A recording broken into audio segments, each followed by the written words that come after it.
Merci, Frère Neville. Je suis vraiment content d'être ici, Frère Neville, et d'avoir de nouveau l'occasion d'être assis dans ces lieux célestes en Jésus-Christ. La taille de l'assistance n'a jamais été un problème pour moi. Ça me stimule toujours. Vous savez, je me sens plus à l'aise quand je suis devant un petit nombre de personnes, parce que c'est ainsi qu'est l'Église selon moi. Oui, j'ai un passage de l'Écriture à ce sujet qui dit « Ne crains point, petit troupeau, votre Père a trouvé bon de vous donner le royaume. » Et je veux être du nombre de ce petit troupeau ce jour-là, ceux à qui il a dit « Ne crains point ». Et nous sommes très heureux d'avoir le privilège d'être ici ce soir. Je ne suis pas venu avec l'intention de prêcher. Il y a quelques minutes, quelqu'un s'est présenté à ma porte alors que j'étais en train d'étudier et que je préparais le contexte d'un sujet sur lequel je veux prêcher bientôt lors de la série de réunions que nous aurons à Phoenix et à Tucson et partout là-bas. Et l'Esprit était vraiment en train de me gaver de bonnes choses de Dieu, vous savez, à propos d'un point de référence final, un sujet sur le point de référence final. Ma femme est venue me dire que quelqu'un était là et qu'il voulait me voir. Je n'ai pas très bien compris. Et au bout d'un moment, elle m'a demandé, « Est-ce que tu iras à l'église ce soir ?» J'ai dit, « Je pense bien. » Et j'ai continué ce que je faisais, tout en essayant de rester dans cet esprit-là. Puis elle est revenue et m'a dit que c'était un malade, qui était venu pour qu'on prie pour lui. J'ai dit, là, j'irai à l'église de toute façon, tu vois, si c'est la prière pour les malades. Vous savez, ces choses nous devrions nous en occuper le plus rapidement possible, quand les gens sont malades et dans le besoin. Tous ceux qui ont été malades savent apprécier ce que cela signifie être guéri par la grande puissance de guérison de Dieu. C'est une chose tellement merveilleuse. Quel privilège!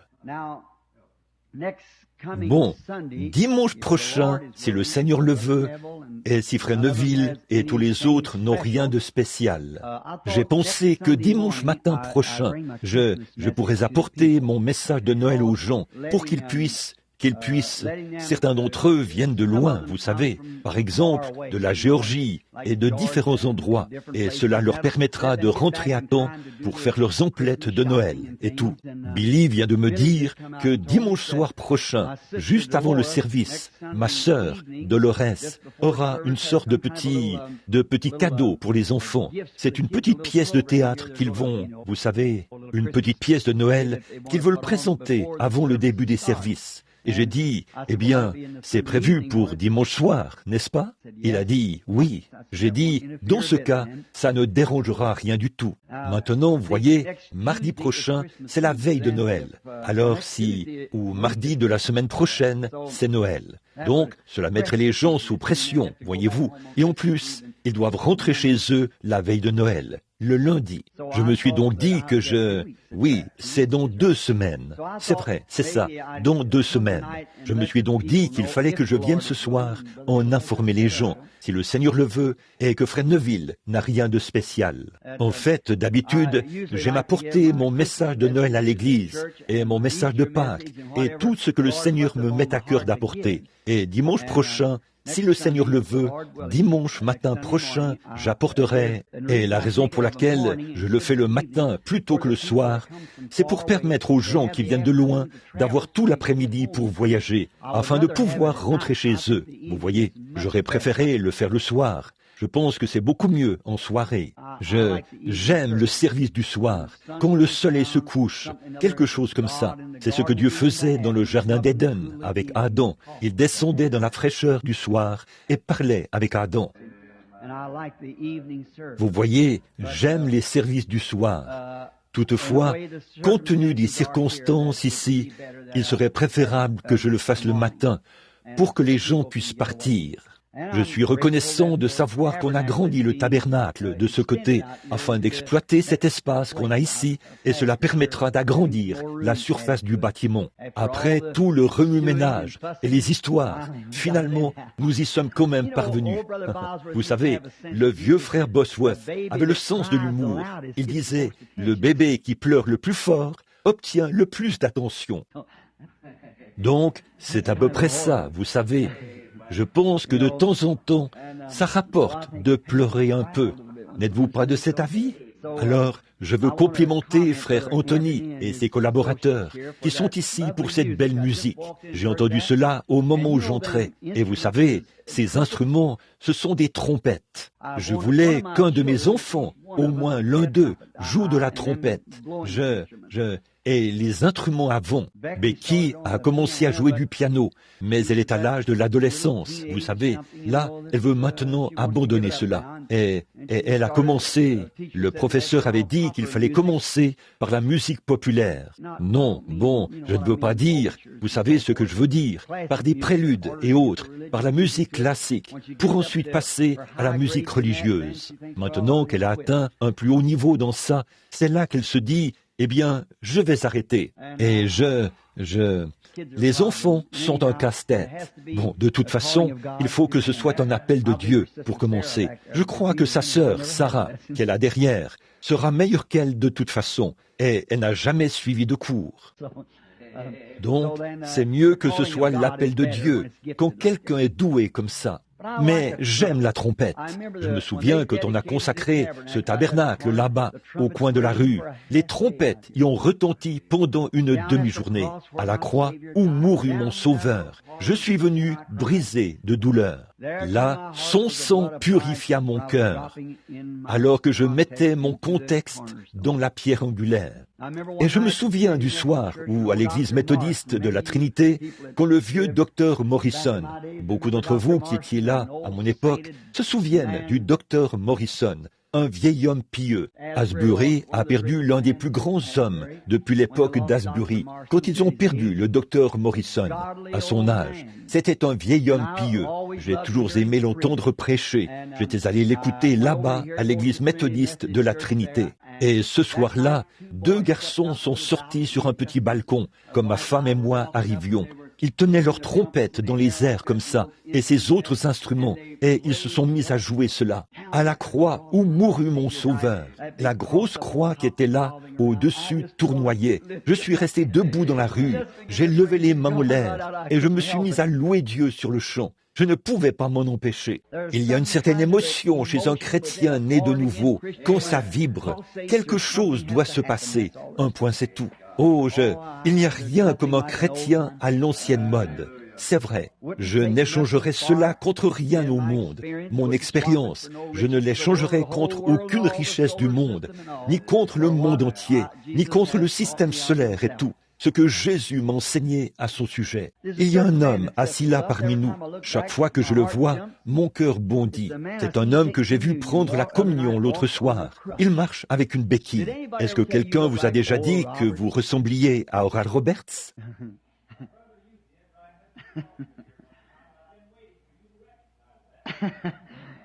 Je vous le dis, chaque fois que Combien vous avez déjà vu Oral Roberts? Presque vous tous. Comme il ressemble à Oral Roberts.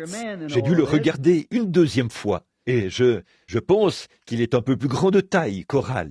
Mais juste à voir la manière dont il se coiffe, son front, ses traits, cet air digne qu'il affiche, et le fait qu'il s'assied comme Oral. C'est pourquoi je pense toujours, frère Oral, il lui ressemble beaucoup. Frère Oral est en train de créer une sorte d'école biblique en ce moment, je pense, ou quelque chose de ce genre. J'en ai entendu parler l'autre jour. Qu'est-ce que c'est? Une université. Oui, frère Carl Williams est l'un de ses conseillers dans ce projet, en quelque sorte. Je ne sais pas vraiment ce que c'est.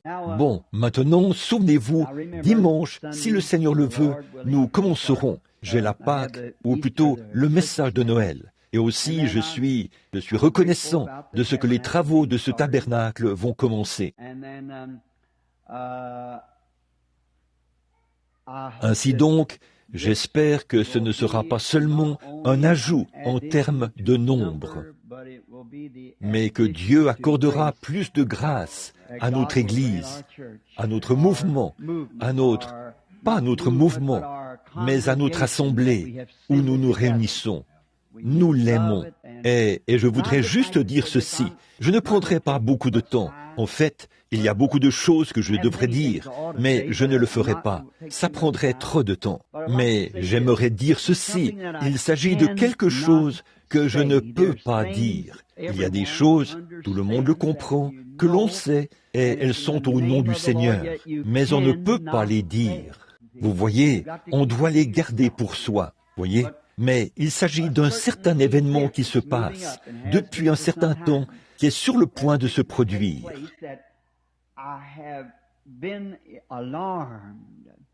J'ai été frappé de voir le Saint-Esprit agir parmi les gens jusqu'à ce point. Et eux, ils n'en ont pas la moindre idée, voyez. Mais j'ai vu le Saint-Esprit agir dans ce sens.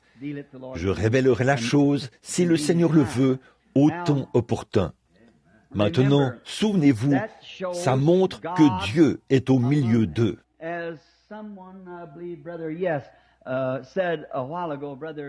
Comme l'a dit quelqu'un tout à l'heure, je crois, un frère, oui, frère Neville a dit ceci, Dieu ne tient pas compte du désordre qui règne parmi nous et de notre mauvaise conduite à ses yeux. En effet, le voyant qui était allé épier Israël pouvait voir avec l'œil naturel à quel point le désordre y régnait, combien ils agissaient mal et à quel point ils devraient être maudits. Mais ce que cet évêque n'a pas reconnu, c'est ce rocher frappé et ce serpent d'airain, voyez, qui faisait l'expiation. Alors, voyez-vous, quand Balaam a regardé Israël, il a vu une raison de les maudire, voyez. Mais quand Dieu les a regardés, il a vu l'expiation. Il a dit, tu es comme un buffle. Amen.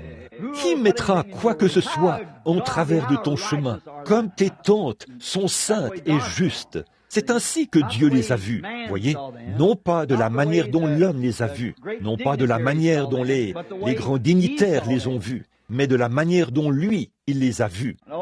Et, ô Dieu, que cela soit ma portion, que cela soit ma portion, car personnellement, je ne puis prétendre à rien du tout. Je n'ai rien à t'apporter. Je veux simplement rester à ta croix. Vous voyez, c'est tout ce que nous avons.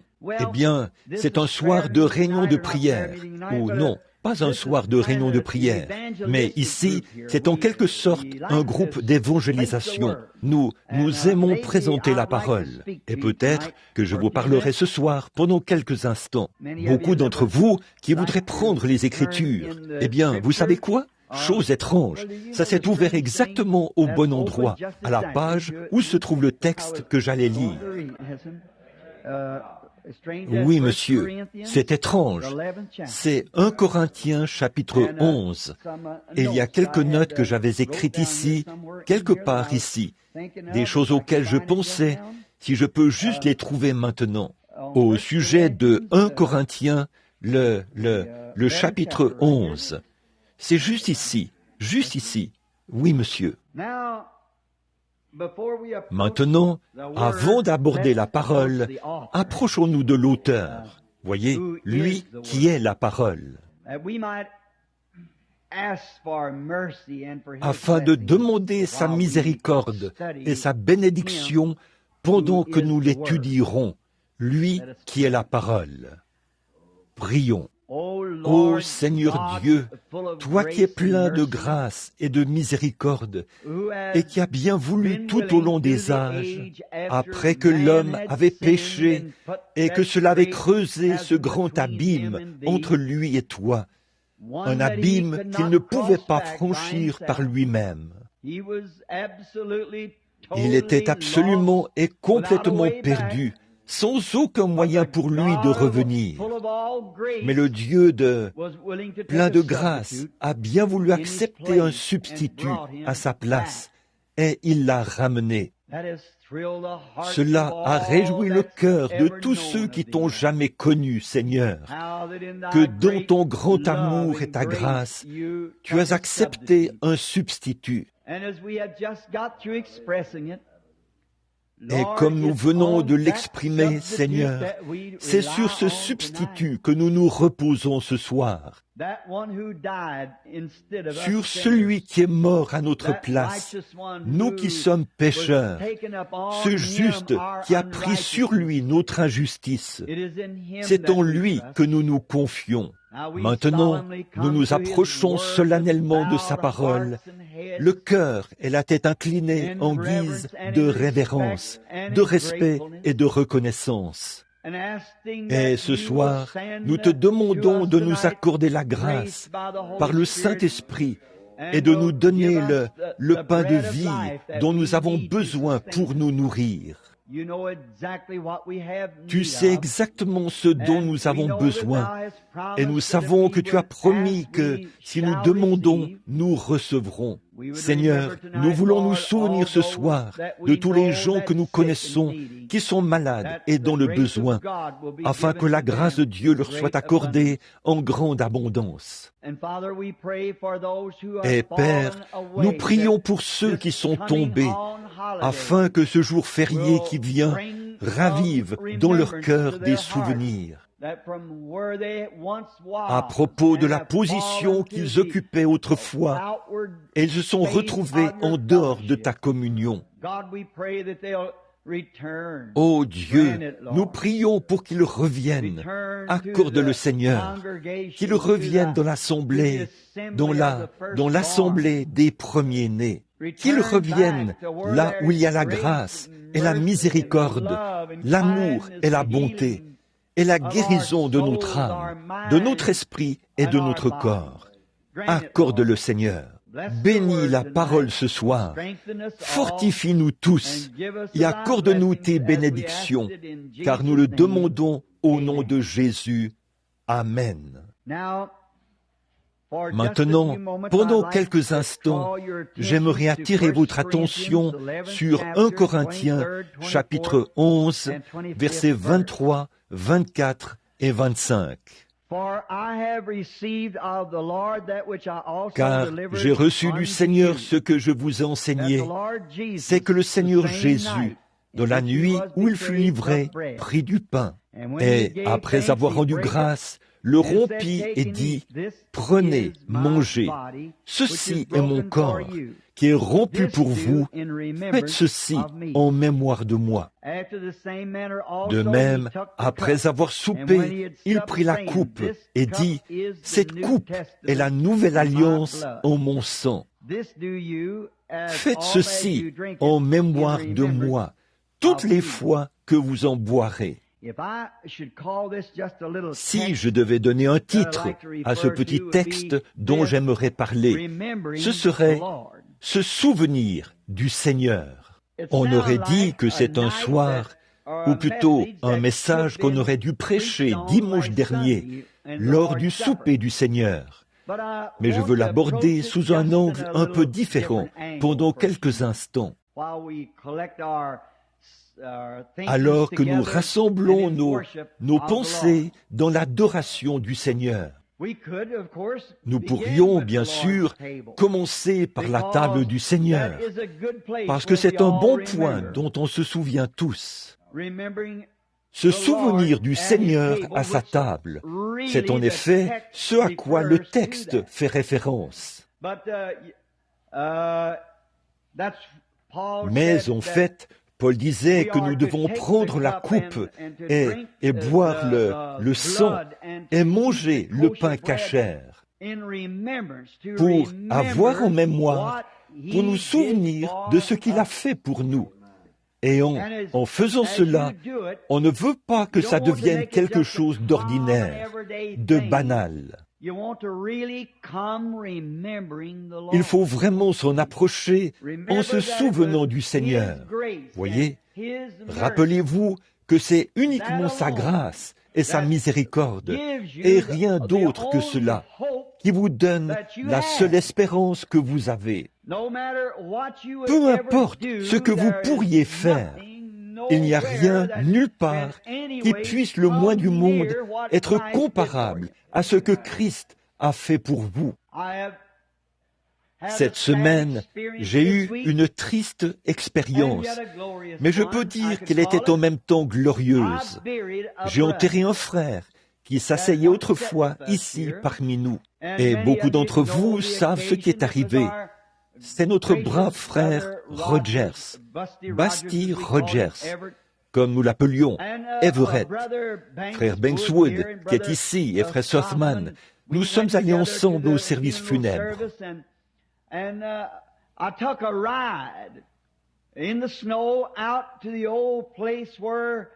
Et je suis allé faire un tour dans la neige, au lieu où je l'avais enterré la première fois, il y a environ 25 ans. Cette fois-là, quand je l'avais enterré, c'était dans des eaux boueuses, au nom du Seigneur Jésus-Christ. Alors que nous traversions le vieux pont familier là-bas, à Tottenford, je parlais à mes frères, je leur disais, un jour, un pasteur d'une certaine dénomination avait dressé une grande tente là-bas et avait dit, il y a un petit farfelu là-bas, à l'église baptiste, qui baptise les gens au nom de Jésus-Christ. A-t-il dit, si jamais qui que ce soit s'était fait baptiser de cette manière, il ne serait même pas le bienvenu sous ma tente. Cependant, il y avait là, sous cette tente, des gens qui s'étaient fait baptiser au nom du Seigneur Jésus. C'était frère George Wright et sa famille. Ils ont juste, tout ce qu'il leur restait à faire, c'était de ne pas y retourner. Au gué, ce jour-là, il venait tout juste de quitter sa réunion. Il est venu pour voir ce qui se passait, en quelque sorte, et son assemblée se trouvait là. Et je suis arrivé à cet endroit-là. La pluie était tombée là-haut, sur les collines, et les eaux boueuses des champs s'étaient retrouvées en aval, par de petits affluents, rendant ainsi la rivière bleue très boueuse. Je me suis avancé dans l'eau jusqu'à la taille, et un des administrateurs, ou plutôt l'un des diacres, m'a remis la Bible, et j'ai lu où Pierre a dit, le jour de la Pentecôte, « Repentez-vous, et que chacun de vous soit baptisé au nom de Jésus-Christ pour le pardon de vos péchés, et vous recevrez le don du Saint-Esprit. » C'était le jour où Georgie Carter était allongée là et qu'elle essayait de lever les mains. Elle pesait à peine une trentaine de kilos. Ça faisait 9 ans et 8 mois qu'elle était alitée, sans pouvoir bouger. Quant à sa famille, l'Église dont elle était membre avait dit que si jamais quelqu'un venait à mes réunions, il serait excommunié de l'Église. C'est donc ce même soir qu'elle était guérie instantanément. Et elle voulait se faire baptiser comme la petite Neil qui était là-bas, que j'avais vue en vision. Vous connaissez l'histoire. Ses mains et ses jambes étaient déformées. Et je me suis retrouvé dans la vision et il y avait la puissance de l'Esprit. J'ai posé les mains sur elle. Elle est sortie de là et elle était guérie. Elle faisait donc partie de la même église. Eh bien, c'était une église méthodiste. Le pasteur méthodiste, frère Smith, était celui qui se trouvait sur la rive avec son assemblée. Et j'ai commencé à baptiser conformément au baptême chrétien de la Bible. Et à peu près au moment où j'avais baptisé la 5e ou la 6e personne, tout d'un coup, les gens ont rompu les rangs, là, sur la colline. Et voici que s'est avancé ce groupe de méthodistes, vêtus de leurs beaux vêtements, pour se faire baptiser au nom du Seigneur Jésus. L'une après l'autre, des dames qui portaient de jolis vêtements d'été en soie, s'avançaient dans cette boue, essuyant les larmes qui leur coulaient sur le visage et enlevant leur rouge à lèvres.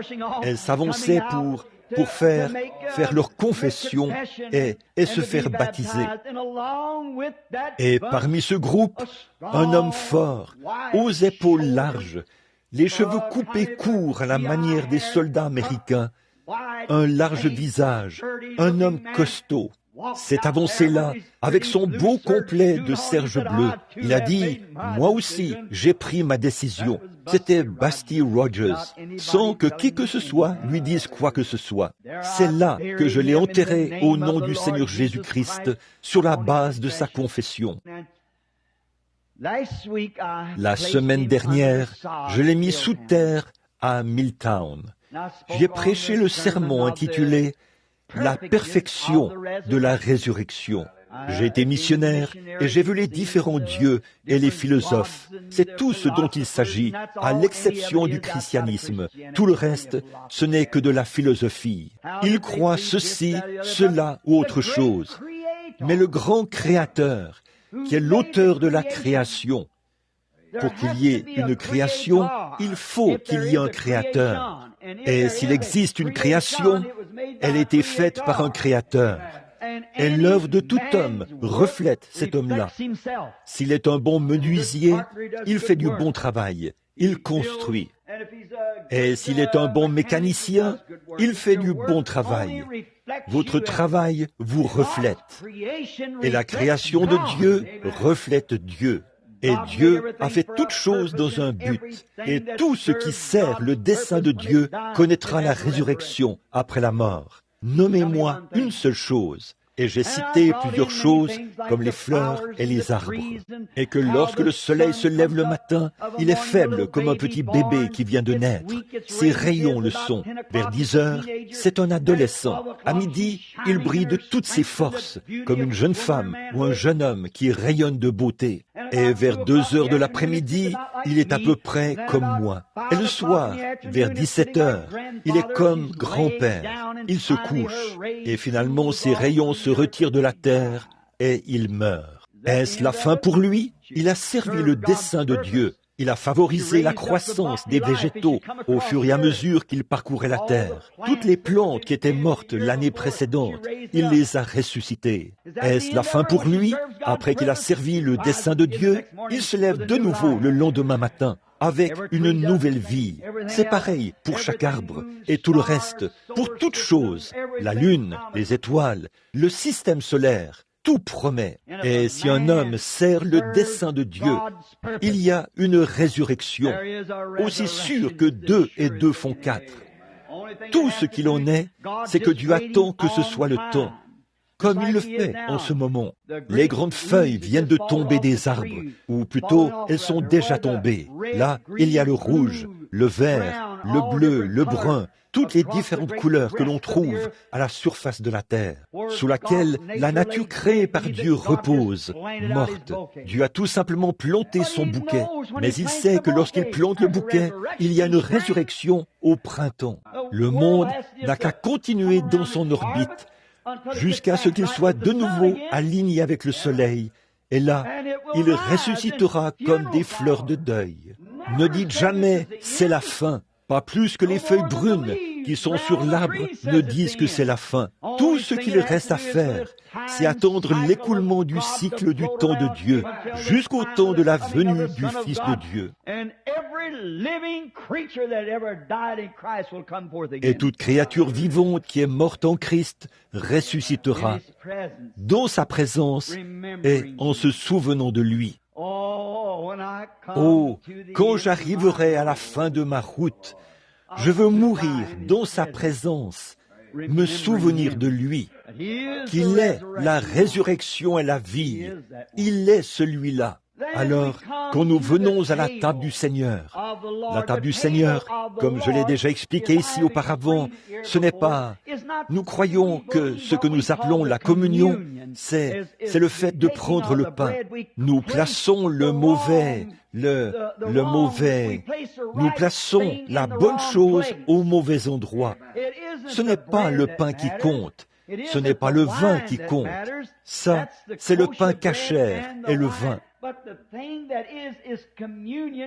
Mais ce qui compte, c'est la communion signifie parler à, et en lui parlant, on se souvient de lui. Je pense que c'est le moment le plus béni des services. Voyez, chaque heure de notre vie devrait être un temps de communion. La communion avec le Seigneur est comme une oasis dans un désert. C'est comme cette source qui se trouve sous les temps, où le voyageur qui passe par là s'arrête et boit jusqu'à ce qu'il étanche sa soif. C'est ça, se souvenir du Seigneur. Venir en respectant l'ordre de sa table, de sorte qu'ensemble, avec le pèlerin voyageur qui séjourne avec nous ici sur terre, nous puissions venir à sa table et là nous abreuver de ses bénédictions, de sa grâce et de sa parole. En communion autour de sa parole, jusqu'à ce que notre âme assoiffée soit satisfaite. Et là, nous quittons le lieu d'adoration rafraîchi, satisfait. Et nous sortons pour de nouveau faire face aux problèmes du désert, les problèmes du désert de la vie. Oui, une oasis dans le désert qui nous rafraîchit, nous rendons quand nous avons soif. Ça devrait être ainsi pour tout adorateur. Ça satisfait. C'est le cas pour tous les véritables adorateurs. Ils désirent vivement se réunir. Il y a quelque chose de divin dans la communion fraternelle. C'est ordonné de Dieu, c'est saint, c'est sacré. Et les justes soupirent après cela. Comme David qui a dit que son âme avait soif de Dieu, comme une biche soupire après un courant d'eau.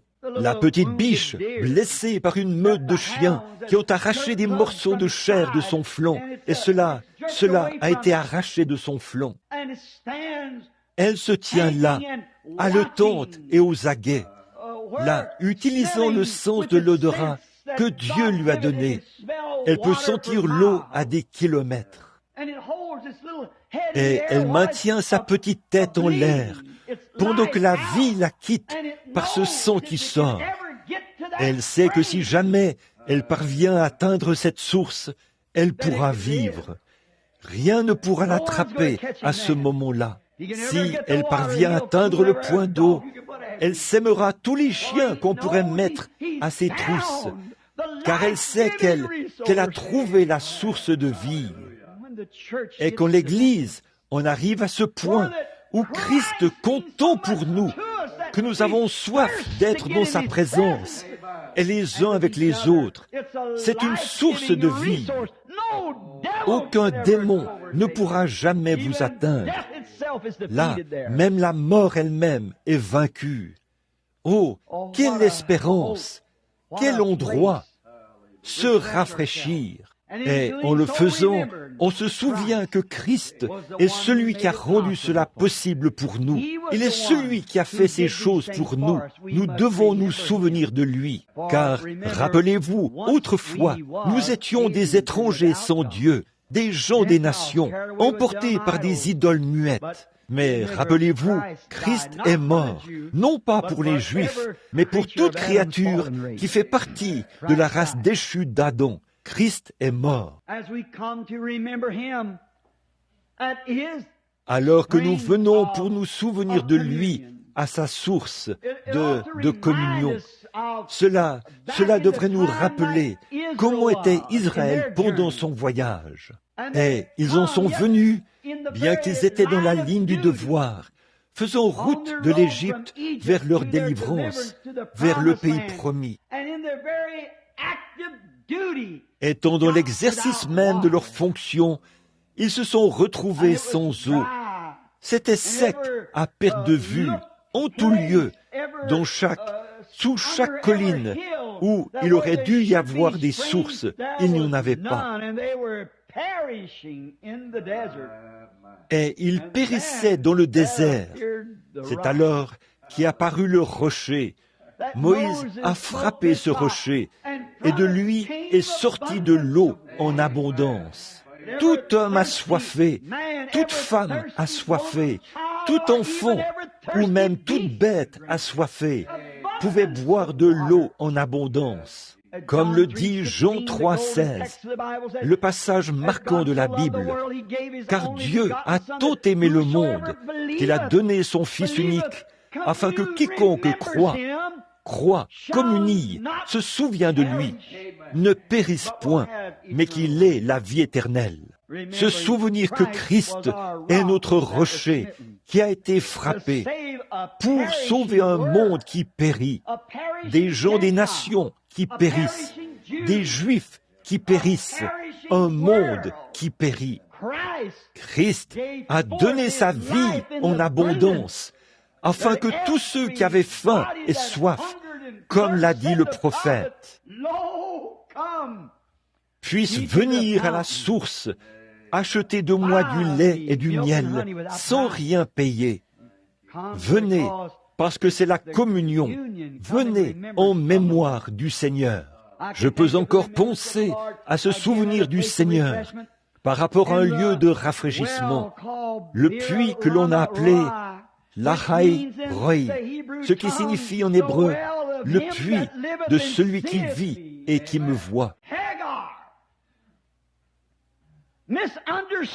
Agar, mal comprise, bien qu'elle soit sur le chemin du devoir, mal comprise, mal jugée et rejetée, sans endroit où aller, avec un enfant qui périssait, et l'eau de l'outre était épuisée. Le petit garçon pleurait, et seul le cœur d'une mère saurait ce que cela signifie, d'entendre ce cri pour recevoir de l'eau, alors que la petite langue du bébé enfle, et que ses lèvres se dessèchent, et qu'il s'affaiblit minute après minute. Rejetée, en plein sur le chemin du devoir, sans endroit où aller, elle s'était privée de cette eau et avait dû lui donner cela jusqu'à la dernière goutte, qu'elle avait dû frotter sur ses petites lèvres desséchées. Et une fois que l'outre était vide, elle l'a déposée et a continué son chemin. Le petit enfant réclamait de l'eau à grands cris et il devenait de plus en plus faible. C'était son seul enfant. Sans doute qu'au fond d'elle, son cœur innocent criait « Oh Dieu, qu'est-ce que j'ai fait ? Qu'est-ce que j'ai fait ?» Et elle ne pouvait pas supporter de voir l'enfant mourir dans ses bras. Alors, elle l'a laissé sous un buisson. Elle s'est éloignée à la distance d'environ une portée d'arc, probablement une centaine de mètres ou plus. Elle a vu un petit arbre. Elle s'est agenouillée là et s'est mise à pleurer, car elle se demandait pourquoi, si elle avait fait ce qui était juste, pourquoi ceci lui arrivait-il ? Bien des fois, il nous arrive de penser ainsi quand nous sommes malades ou affligés, voyez, mais peut-être que tout cela arrive pour montrer de la grâce et la miséricorde. Et pendant qu'elle réfléchissait, elle a entendu réclamer de l'eau d'une voix faible qui a fini par s'éteindre. Elle a entendu une voix lui parler en ces termes. « Pourquoi pleures-tu ? Pour quelle raison pleures-tu » Puis elle a levé les yeux et elle a vu le puits qui bouillonnait. Quelle source de rafraîchissement! Lahai Roi. Il se peut que je le prononce mal. L-A-C-H-A-I tréma R-O-I tréma. Ce qui signifie le puits de celui qui vit et qui me voit. Celui qui ne peut pas mourir. Melchisédek, El Shaddai, celui qui vit et qui me voit et qui connaît mes besoins. Il s'est souvenu de moi. Et là, il s'est souvenu de moi comme je me suis souvenu de lui. Et je sais qu'il vit et qu'il a fait jaillir ici, dans le désert, ce puits. Oh, pourrions-nous appliquer cela en ce moment, dans un message d'une heure, à ce jour-ci maintenant, un jour où le désert des églises, des dénominations et des prédicateurs d'un évangile social et des modes du monde se sont infiltrés, ont formé des dénominations et se sont séparés. Et de penser que subsiste encore ce soir le puits de celui qui vit et qui me voit. C'est ce que ce souvenir de Christ devrait signifier pour l'adorateur. Oui, oh, elle avait été mal comprise et rejetée.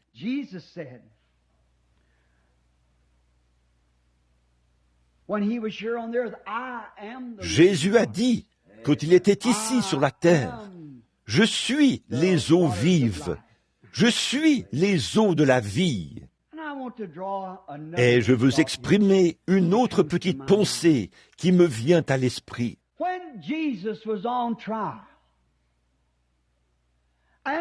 Quand Jésus est passé en jugement, et ce, dans le seul but de se moquer, car Pilate l'avait renvoyé à Hérode.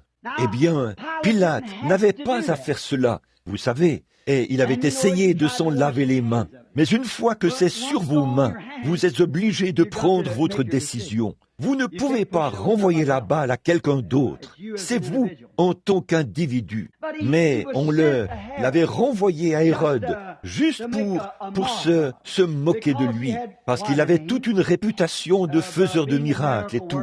Et il était un indésirable dans l'Église. Donc, à son tour, Pilate s'est dit qu'il allait simplement le renvoyer à Hérode, et que ça aiderait peut-être à faire cesser la vieille rancune qu'ils avaient l'un contre l'autre. C'est ainsi qu'on a traîné Jésus dans les rues et les places, jusqu'à ce qu'il se retrouve à la cour supérieure, chez Hérode.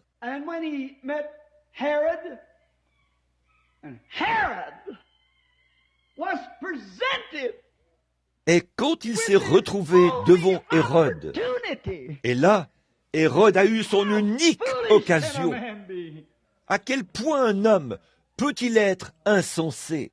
Si seulement Hérode avait su que celui qui se tenait devant lui était l'accomplissement de ce qu'avaient annoncé tous les prophètes hébreux, que se tenait devant lui ce après quoi le monde avait tant langui et soupiré, l'accomplissement de ce qu'avaient annoncé tous les sages et les prophètes. L'occasion de combler son cœur de pécheur, de grâce et de miséricorde. Quel homme insensé il était!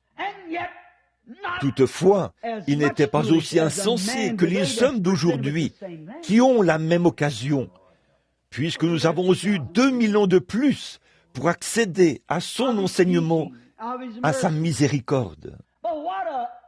Mais comme c'est insensé, ce qu'a fait Hérode, quand il s'est retrouvé devant lui et qu'il n'a jamais imploré sa grâce et sa miséricorde, n'a jamais demandé le pardon de ses péchés, il n'a jamais su que là devant lui, je ne pense pas qu'il s'est rendu compte de qui était la personne qui se tenait là devant lui.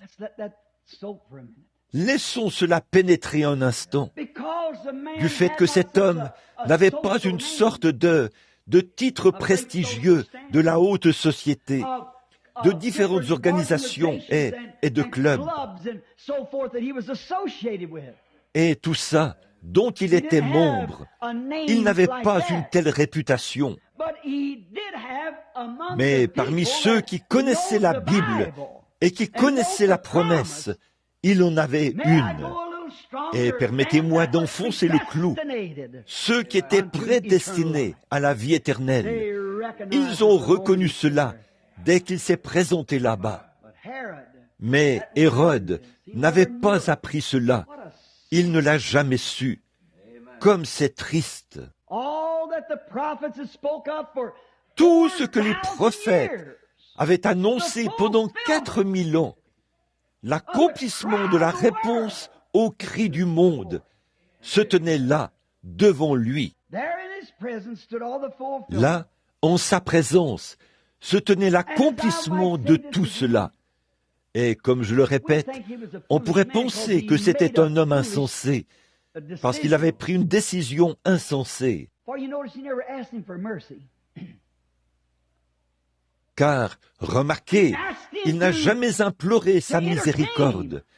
Il lui a demandé de le divertir. Oh, j'ai entendu dire que tu es un faiseur de miracles. Il a demandé le divertissement au lieu de la miséricorde. C'est ce que le monde exprime aujourd'hui. La même décision qu'avait prise Hérode. Quand il voit le Christ qui opérait des miracles, faire aujourd'hui la même chose qu'il a faite en ce temps-là. La seule chose qu'il demande, c'est que je vous vois d'abord faire telle et telle chose. Vous dites qu'Hérode se retrouvera en mauvaise posture. Ce sera pire pour l'homme d'aujourd'hui. L'expérience d'Hérode reposait sur 4 000 ans de paroles, de prophètes et de sages. Nous en avons 6 000, en plus d'avoir un enseignement supérieur à ce qu'ils avaient en ce temps-là. Certainement, quel résultat! C'est pareil aujourd'hui, la même chose. Qu'est-ce qui s'est passé? Hérode n'y a jamais réfléchi sérieusement. Il ne s'est jamais arrêté pour y réfléchir. Et c'est pareil avec les gens d'aujourd'hui. Ils voient ce grand quelque chose. Ils en sont surpris. Mais ils ne s'arrêtent pas assez longtemps. Ils essaient d'écouter un rabbin ou un théologien qui trouve toutes sortes d'explications pour en démontrer le contraire. Et pourtant, quand je pense à Jeffersonville, combien de fois ai-je voulu vous prendre sous mon aile, comme une poule rassemble sa couvée, mais vous ne l'avez pas voulu. Combien de fois ai-je voulu vous rassembler? Combien de fois ai-je voulu faire de cet endroit le coin du jardin où toutes les nations auraient pu se retrouver? Mais vous ne l'avez pas voulu. Voyez? Voyez? Maintenant, vous voyez ce dont Hérode devra se souvenir ce jour-là? Sa grande occasion, il l'a rejetée. Et ce soir, là-bas, quelque part dans les régions des perdus, il se souvient de ce qu'il a fait. C'est trop tard maintenant. Que cela ne nous arrive pas. C'est maintenant le temps de notre visitation. Souvenons-nous de Christ, qu'il est le même hier, aujourd'hui et éternellement. Hébreux 13:8.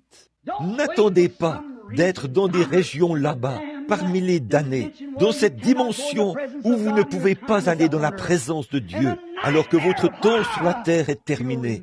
Dans ce cauchemar de l'horreur, vous vous rappellerez que vous avez eu votre occasion et que vous l'avez rejetée. Que les jeunes prêtent attention à ceci, que tous y prêtent attention. Hérode n'y a jamais réfléchi sérieusement. À l'unique occasion qu'il a eue, tout ce qu'il a demandé, c'est qu'on le divertisse, se disant que Jésus ferait peut-être une sorte de tour, comme sortir un lapin du chapeau, ou, vous savez, quelque chose de ce genre. Il se disait qu'il était peut-être, autrement dit, il le considérait comme un magicien. Nous avons entendu dire que tu peux faire des tours, que je te vois donc faire un tour maintenant. Permettez-moi de dire ceci avec respect.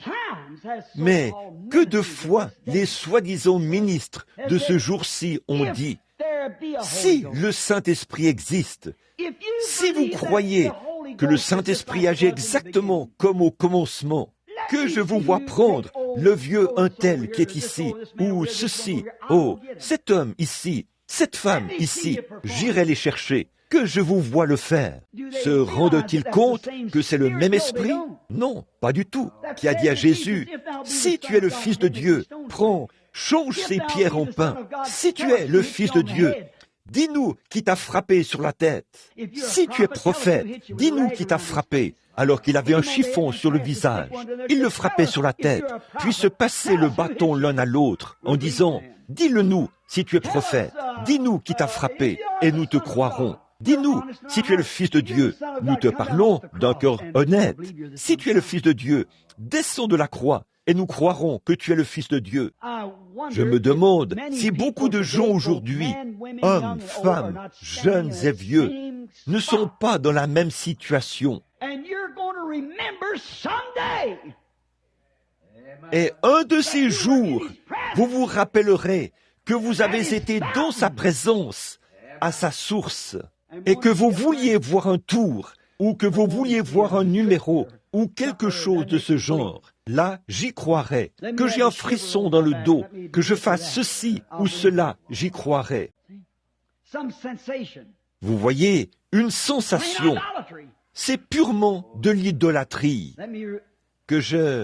Vous savez, Jésus a dit une fois, il a posé une question. J'aimerais poser cette question à l'Église ce soir. Jésus a dit, pourquoi? Pourquoi? Pourquoi m'appelez-vous votre Seigneur si vous ne faites pas ce que je vous ai ordonné de faire? Pourquoi pourriez-vous m'appeler Seigneur et ne pas observer ma parole? Pourquoi pouvez-vous m'appeler Seigneur et rejeter les choses que je vous ai ordonné de prêcher et d'enseigner? Qu'est-ce qui fait ça? C'est parce qu'une certaine tradition dénominationnelle se tient entre eux et la parole. Et tout ce qui se tient entre vous et Dieu est une idole. Ça prend la place de Dieu. Pourquoi dites-vous Seigneur? Seigneur, ça veut dire possession. Le Seigneur possède la propriété. Et si je suis la propriété de Dieu, si je lui appartiens, lui qui m'a fait faire demi-tour un jour, alors que je suivais le mauvais chemin, et m'a appelé dans un but, comme il l'a fait pour Paul, que dois-je faire d'autre que d'accomplir son désir? Que pourrais-je faire d'autre que d'observer sa parole? Pourquoi m'appelez-vous Seigneur? Je veux évoquer le cas de quelqu'un d'autre ici, voir ce qu'il en est de lui. Qu'en est-il de Judas? Quel souvenir garde-t-il de lui? Notre sujet, c'est ce souvenir du Seigneur. Judas, ce soir, est, jusqu'à ce qu'il soit anéanti, il devra se souvenir qu'il a vendu son droit d'aînesse. Il a vendu Jésus pour ses intérêts personnels. On ridiculise Judas. On dit que c'était un méchant de la pire espèce, qu'il n'est pas digne de vivre dans aucun endroit ou dans aucune société, qu'il n'est pas digne d'aller au ciel. Pourquoi il a vendu son Seigneur après avoir eu l'occasion d'être même un disciple, d'être un apôtre? L'appel le plus élevé dans la Bible, plus élevé que celui d'un prophète. Il a eu l'occasion d'être un apôtre et il a vendu ce droit pour un intérêt personnel. Et maintenant, il doit s'en souvenir. C'est ainsi qu'il se souvient de Jésus, un intérêt personnel. Et je me demande combien il y en a ce soir qui, bien qu'ils se tiennent en chair, ou portent la longue robe de la chorale, occupent la fonction de diacre, ou le poste de trésorier, d'administrateur, ou peu importe ce que c'est. La fonction qu'il occupe dans l'Église, ou le ministre qui se tient en chair, ils vont de l'occasion qu'ils ont pour obtenir une gloire personnelle. Docteur, évêque, un tel, pour une gloire personnelle, un intérêt personnel. Un homme m'a dit une fois, je crois que c'est la vérité, mais si je prêchais ça, je maudirais dans la rue. Vous rappelez-vous le jeune homme riche et Lazare, ceux qui en étaient deux à la fin, leur destinée éternelle? Bien que l'un était un mendiant et l'autre un homme riche, le tableau a changé un jour et les deux pouvaient se souvenir. Aussi les gens s'époumontent-ils ce soir à parler de Judas parce qu'il l'avait vendu pour un intérêt personnel. Pourtant, beaucoup font la même chose aujourd'hui. Ils le vendent pour un intérêt personnel. Celui qui était sacrificateur à cette époque se souviendra aussi qu'il a vendu la possibilité qu'il lui avait offerte, la possibilité de devenir son serviteur, de devenir son disciple, de se convertir à lui. Ils l'ont vendu car ils étaient verts de jalousie, une jalousie empoisonnée. Ils étaient jaloux de sa doctrine. Eh bien, à seulement 12 ans, ils pouvaient nettement les surpasser en tout. mais ils n'ont pas reconnu qu'il était le Messie. Ils n'étaient pas capables de faire les choses qu'il faisait. Ils avaient peur de perdre le prestige qu'ils avaient auprès des gens de la haute société. Et ils ont vendu leur occasion. Ils sont tout aussi coupables qu'Hérode l'était. Le membre d'Église d'aujourd'hui est pareil. S'ils se fiaient à leur dénomination et tout, à leur époque, et qu'ils se souciaient de leur prestige, qu'ils seraient chassés des synagogues, qu'est-ce que c'était à ce moment-là? C'était de l'idolâtrie, adorer une idole sous forme d'un credo ou une idole sous forme d'une religion d'église. Au lieu d'accepter la parole vivante qui était manifestée devant eux, et ils ont vu la parole de Dieu. La Bible dit, nous l'avons vue et l'avons touchée. Les êtres humains ont posé les mains sur la parole littérale du Dieu vivant. La parole vivante est manifestée, et ils ont laissé les traditions et les credos se tenir entre eux et lui. Le lavage des cruches et des plats, une chose si impure, se tenir entre eux et le Dieu vivant. Oui. Qu'est-ce que c'était? C'était des préjugés. C'était des préjugés qu'ils avaient contre l'Écriture. Son évangile clair et net qu'il enseignait, la parole du Père. Ils étaient jaloux de lui. Ils avaient des préjugés contre lui. Et aussi longtemps qu'ils auront des souvenirs, en fait, même en enfer, ils s'en souviendront. C'est de cette manière qu'on se souviendra d'eux. C'est de cette manière qu'ils devront se souvenir de lui. Vous dites, oh, c'était les pharisiens. Il y a une petite dame qui fréquentait cette église-ci. Oh, je suppose que beaucoup d'entre vous la connaissent. Elle vit quelque part ici, plus bas sur la rue. Elle était tombée, et chaque fois que je la vois, elle accourt vers moi, met ses mains dans les miennes. Frère Bill, priez pour moi. Je suis rétrograde. Son mari est un... Non, je pense qu'ils vivent un peu plus haut sur la rue. Je l'ai vue en esprit. J'ai vu l'Esprit de Dieu sur elle. Elle dansait, se réjouissait et tout. Elle était tombée. Et récemment, elle était couchée là, à l'hôpital, en train de mourir, selon eux. Elle m'a envoyé chercher pour que j'aille prier pour elle. Son mari et elle étaient vraiment bons envers ma femme, quand ma femme n'était qu'une petite fille en haillons et au visage sale. De temps à autre, il lui achetait une petite robe ou quelque chose de ce genre pour l'aider à aller à l'école. Peu importe combien c'est insignifiant, vous ne pouvez pas faire la moindre chose pour Dieu sans qu'il s'en souvienne. Toutes les fois que vous avez fait ces choses, au plus petit d'entre les miens, c'est à moi que vous les avez faites. Et comme le pain jeté sur les eaux, elles reviendront. Voilà que cette pauvre petite femme rétrograde était couchée là, à pleurer en me tenant la main.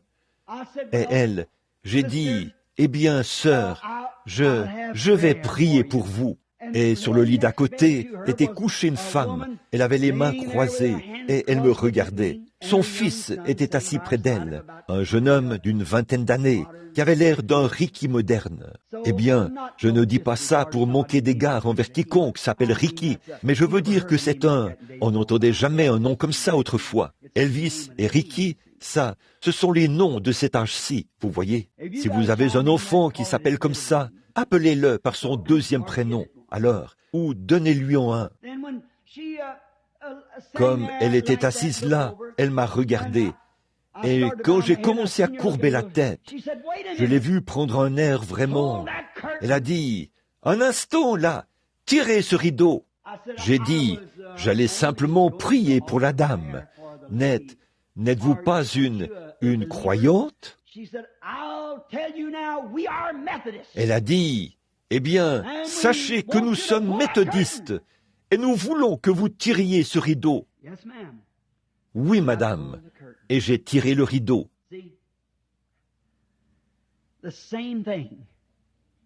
Vous voyez, c'est la même chose. C'est la même chose aujourd'hui. Il y a tant de préjugés. Comment savait-elle le genre de ministre que j'étais? Je n'avais jamais vu cette femme, mais elle avait probablement entendu quelqu'un dire que je croyais en la guérison des malades. Et elle avait reçu un enseignement contraire à cela. Elle ne voulait rien avoir à faire avec ça. Elle s'en est lavé les mains. Elle avait peur que ça retombe sur elle. Ne vous inquiétez pas, vous n'y arriverez pas. Pas plus que Pilate n'a pu s'en laver les mains. Bon, je ne dis pas ça pour jeter du discrédit sur les méthodistes. Là, ce n'était qu'une seule femme. Voyez, peut-être que c'était juste son attitude à elle. Je ne pense pas que tous les méthodistes sont comme ça, parce que j'ai prié pour beaucoup d'entre eux. Ils m'appellent pour que j'aille prier pour eux, et il y a eu des signes et des prodiges parmi eux. Ce ne sont jamais les gens qui fréquentent ces églises, c'est le système dans lequel ils sont. C'est ça qui en est la cause. Mais elle était ce genre de personne, vous savez. Qu'est-ce que c'était? Elle était verte de jalousie diabolique, une jalousie empoisonnée. Je pourrais dire quelque chose. Une fois, il s'est tenu ici en ville une certaine série de réunions. On a demandé pourquoi je n'y avais pas été invité. Mais je vais juste laisser tomber cela parce que je suis chez moi. Mais de toute façon, il n'y a aucune raison à cela. C'est juste de la jalousie. C'est une affaire de credo. C'est de l'idolâtrie. Comme nous aimerions passer les bras autour de tout le monde. Mais quand on vous évite, Jésus voulait le faire. Souvenez-vous, un jour, vous devrez vous en souvenir. Vous devrez vous en souvenir. Cela me rappelle un témoignage qui était rendu récemment. Un ministre prenait l'ascenseur ici, dans l'immeuble Hayburn, pour monter aux étages supérieurs. En plus du ministre, il y avait 3 autres hommes dans cet ascenseur. Et il ne savait pas que cet homme était un ministre. Je suppose qu'il ne le savait pas. Comme ils montaient, ils se sont tous arrêtés au 8e étage. Et un homme s'est tourné vers le ministre et a dit, « Vous savez quoi? Ici, nous sommes le plus près du ciel que nous ne le serons jamais. » Eh bien, a dit le ministre, je suppose que vous avez raison. Je pense que vous avez raison. Car aussi longtemps que nous compterons sur nos propres mérites, voilà à quel point nous pourrons en être proches. C'est vrai, aussi longtemps que vous vous reposez sur ce que vous faites, vous vous souvenez de ce que vous avez fait. Et je suis sûr que pour la plupart d'entre nous, nous savons que nous n'avons rien fait, que nous ne méritons rien. Il a dit, je suppose que si nous comptons sur nos propres mérites, c'est le plus loin que nous pourrons jamais aller. Eh bien, si nous comptons sur ça, c'est le plus loin que nous pourrons aller. Mais, oh, j'aimerais dire quelque chose. Si je peux oublier ce que j'ai été et me souvenir de ce que lui, il est. Si je peux me souvenir de Jésus, si je peux me souvenir de lui, là-bas à la croix, si je peux me souvenir de ce qu'il a fait pour moi et me souvenir de l'heure où il a effacé mes péchés et m'a donné le Saint-Esprit afin qu'il soit mon guide, je serai alors élevé au-dessus de toute emprise de cette terre.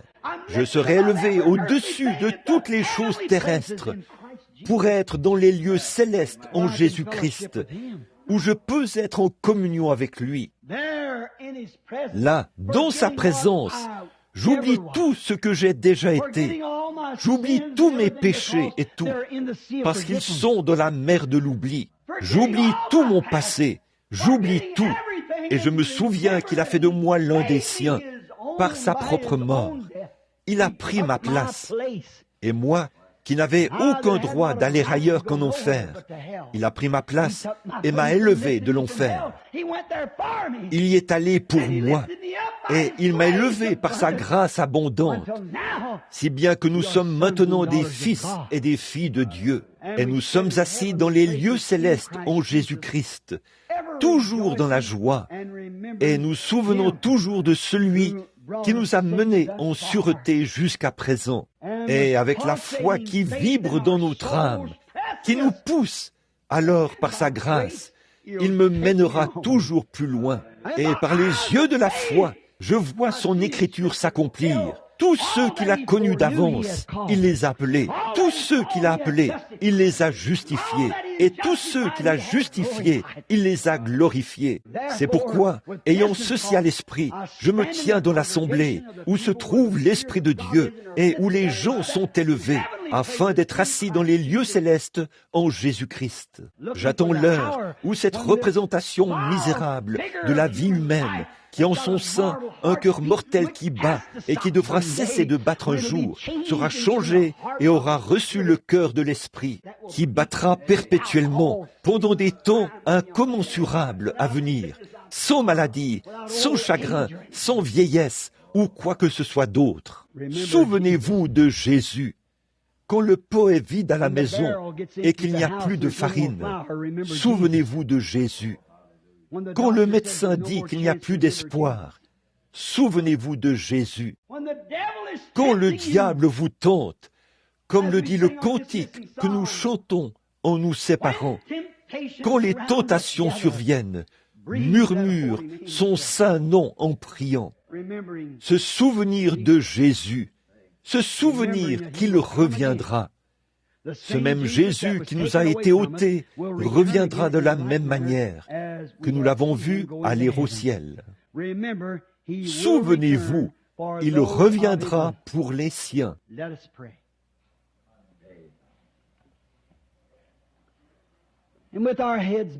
Prions. Et pendant que nous avons la tête inclinée et que ce petit message entrecoupé est encore dans votre cœur, aimeriez-vous qu'il se souvienne de vous maintenant? Si oui, levez la main et demandez quelque chose de spécial. Seigneur, souviens-toi de moi. Comme l'a dit le poète, souviens-toi de moi quand mes larmes coulent.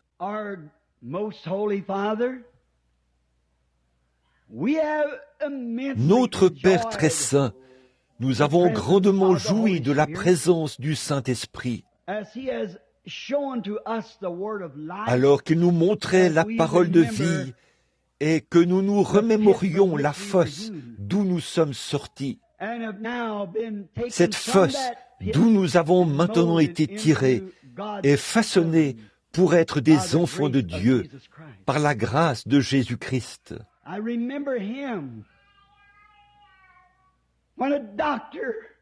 Je me suis souvenu de lui quand un médecin m'a regardé en face et m'a dit « Il ne vous reste que quelques minutes à vivre ». Je me suis souvenu de Jésus. Je me suis souvenu de Jésus quand j'étais à l'autel, implorant la miséricorde, et que mon âme était accablée. Je me souviens du poids qui m'a quitté. Jésus a pris mon fardeau. Il y a quelques mois, alors que j'étais assis sur le banc et que je regardais dans le viseur du canon du fusil pour tirer sur une cible, Satan a dû se dire, voilà ma chance maintenant. Quand le fusil a explosé et que le canon, la crosse et la détente ont volé en éclats et que le feu s'est répandu tout autour de moi, et j'ai essayé de me mettre debout alors que le sang giclait, je me suis souvenu que c'était Jésus. Et le médecin, quand il m'a examiné et qu'il n'a vu aucun dommage, il a dit, la seule chose que je sais, c'est que le Seigneur devait être assis là, lui aussi, pour protéger son serviteur. Une telle explosion l'aurait certainement taillé en pièces. Ô Dieu, combien nous nous souvenons tous de ces choses. Nous venons à la source remplie du sang tiré des veines d'Emmanuel. Bénis-nous tous ce soir, Seigneur. Tu connais l'objectif et le motif qui sont dans le cœur de tous ceux qui ont levé la main. Tu connais leurs désirs et leurs besoins. Et en tant que ton serviteur, Seigneur, je viens avec eux et nous quittons maintenant ce tabernacle par la foi et nous montons plus haut que les nuages, la lune, les étoiles et la blanche voie lactée. Et nous arrivons maintenant dans la présence de Dieu. Et devant moi se trouve un autel d'or, sur lequel est placé le sacrifice dont nous nous souvenons, Jésus, qui a dit, « Demandez ce que vous voudrez au Père en mon nom, et je vous l'accorderai. » Que notre foi ne défaille pas, Seigneur, mais fais que nous nous souvenions que nous recevons ce que nous demandons si nous y croyons. Alors que nous nous souvenons que Jésus est mort pour nous le procurer et nous en donner l'assurance. Seigneur, nous voyons que tu as grandi notre bâtiment. C'est toi qui as fait cela pour nous. C'est toi qui nous as accordé cet agrandissement de l'Église. Et nous savons, Seigneur, que c'est toi qui nous as donné cette Église dès le départ. Nous te prions de bénir ces efforts. Seigneur, nous prions pour notre pasteur, frère Neville, ton bon, fidèle et humble serviteur. Il est prêt à exercer son ministère à n'importe quel titre, peu importe si c'est en étant assis tout au fond ou si c'est en tant que concierge de l'Église. Peu importe où tu as besoin de lui, il veut être cet instrument qui est prêt à te servir partout où tu l'appelles. Nous te prions, ô Dieu, de le bénir.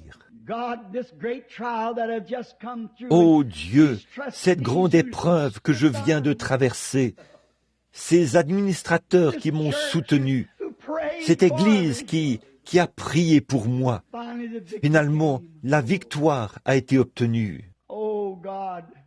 Ô Dieu, je prie pour eux. Je me souviens d'eux aussi, Seigneur, et je suis sûr que c'est pareil pour toi. Nous nous souvenons des bénédictions que tu as été pour nous, et nous nous souvenons de ta parole, selon laquelle tu ne nous délaisseras jamais, et tu ne nous abandonneras jamais. La vieillesse n'y changera rien. Tu continueras de te souvenir de nous. Quand le monde ne sera plus, et que le temps se fondra dans l'éternité. Il est écrit quelque chose comme ceci. Une mère oublierait-elle son nourrisson? Je ne vous oublierai jamais. Vous êtes gravés dans la paume de mes mains, les clous qui ont gravé nos noms. Nous savons que tu te souviens de nous, Seigneur. Puisses-tu toujours être dans nos plus beaux souvenirs, comme notre Sauveur, notre Guérisseur, notre Roi, notre Amoureux, notre vie, notre Soleil, notre tout en tout. Cette source inépuisable de la grâce et de l'amour de Dieu pour nous, les êtres humains déchus de la famille d'Adam. Accorde-le, Seigneur, alors que nous nous remettons à toi maintenant et que nous quittons le tabernacle ce soir en nous souvenant de Jésus. Amen. Vous souvenez-vous de lui? L'aimez-vous? Maintenant, je pense que dans notre petit message entrecoupé, nous pourrions ajouter ceci. Paul a dit, « Quoi que nous fassions, nous le faisons par l'Esprit. En toute chose, nous devrions nous souvenir de lui. Ne prenons aucune décision tant que nous ne nous sommes pas souvenus de lui. Ne faisons rien parce que ce serait irréfléchi. Si l'ennemi frappe un côté de la joue, avant de frapper à notre tour, souvenons-nous comment lui, il a réagi. Souvenons-nous de ses actes. S'il y a une décision à prendre, attendons. Souvenons-nous du genre de décision que nous croyons qu'il prendrait et que cela soit notre décision. Si nous voulons agir en hâte, souvenons-nous qu'il n'était jamais pressé. Voyez, si nous sommes trop empressés, souvenez-vous qu'il habite l'éternité. Le temps ne compte pas pour lui. C'est le motif et l'objectif de notre cœur qui compte. Souvenons-nous de lui. Souvenons-nous de lui maintenant, alors que nous chantons ce cantique dans l'esprit de sa présence. Je l'aime. Si vous demeurez dans l'amour, vous demeurez en Dieu, car Dieu est amour. Ceux qui demeurent en Dieu demeurent dans l'amour. Voyez? Et l'amour n'a pas de haine. L'amour n'est pas jaloux. L'amour ne s'enfle point d'orgueil. L'amour ne se comporte pas mal. L'amour est toujours gentil, doux, indulgent, bon. Peu importe combien les autres sont amers, l'amour demeure le même. L'amour, c'est le point de référence final de la grâce. L'amour, pour nous, c'est le point de référence final de Dieu. Après que tous les autres dons et autres choses auront disparu, nos prophéties, nos langues, nos interprétations, tout ce que nous aurons pu faire et tout, quand l'amour entre en scène, c'est le point de référence final. C'est au-dessus de tout, parce que tout le reste faillit. C'est la décision de la Cour suprême. C'est le poteau d'attache. C'est l'étoile polaire qui garde les marins sur la bonne route. C'est la boussole qui nous guide. L'amour, c'est le point de référence final. Souvenons-nous-en alors que nous chantons « Je l'aime ».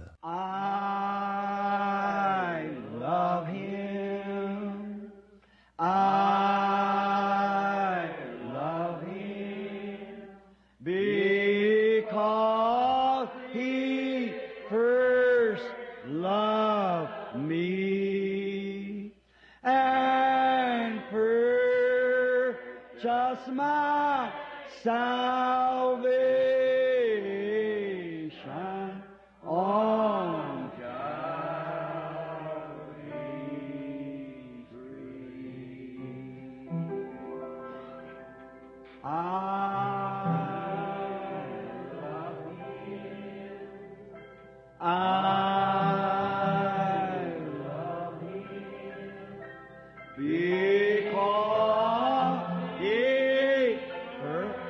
Maintenant, souvenez-vous, il m'a aimé et a donné son Fils.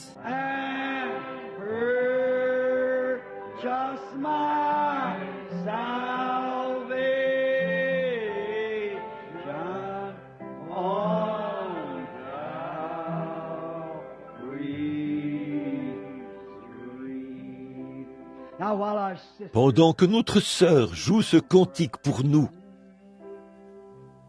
puissions-nous, dans la douceur de la communion fraternelle, alors que nous sommes assis ensemble dans les lieux célestes en Christ, ôtez tout à présent, toute chose de votre cœur. Et souvenez-vous, la parole de Dieu le dit, « Je suis son serviteur ». Il est ici. Serrons donc la main à quelqu'un et disons, « Que Dieu vous bénisse, frère ». Si vous avez un ennemi, levez-vous et allez vers lui, voyez. Que Dieu vous bénisse, frère. Alors que nous chantons de nouveau le refrain et que nous nous serrons la main les uns les autres, voulez-vous le faire maintenant avec beaucoup de douceur dans l'esprit?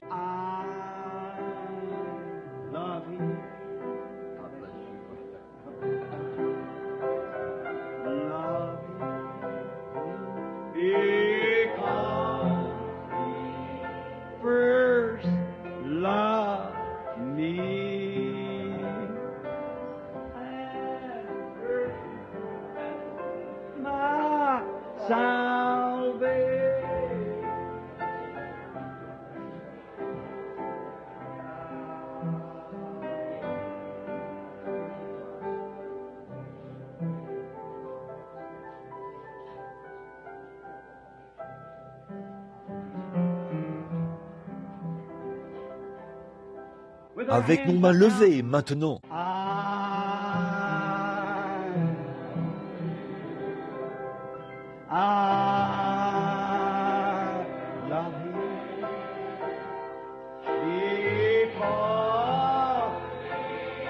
Remember Jesus. And purchase my salvation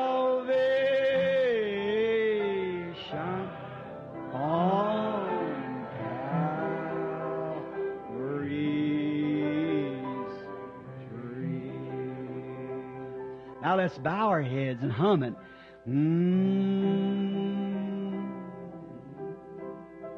Remembering Jesus. Courbons la tête maintenant et fredonnons-le.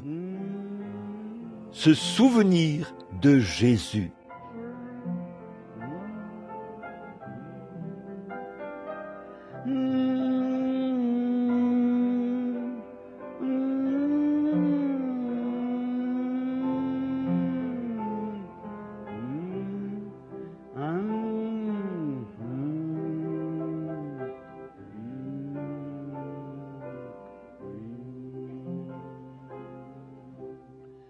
Maintenant, alors que notre sœur joue tout doucement et lentement, je vais demander à notre brave frère, frère Neville, aurais-tu un mot que tu aimerais dire ou quelque chose d'autre? Très bien. Je vais demander à frère Collins, qui est là derrière, notre fidèle petit frère ici, l'un de nos collaborateurs, s'il veut bien terminer par un mot de prière. Pendant que nous courbons la tête, frère Collins.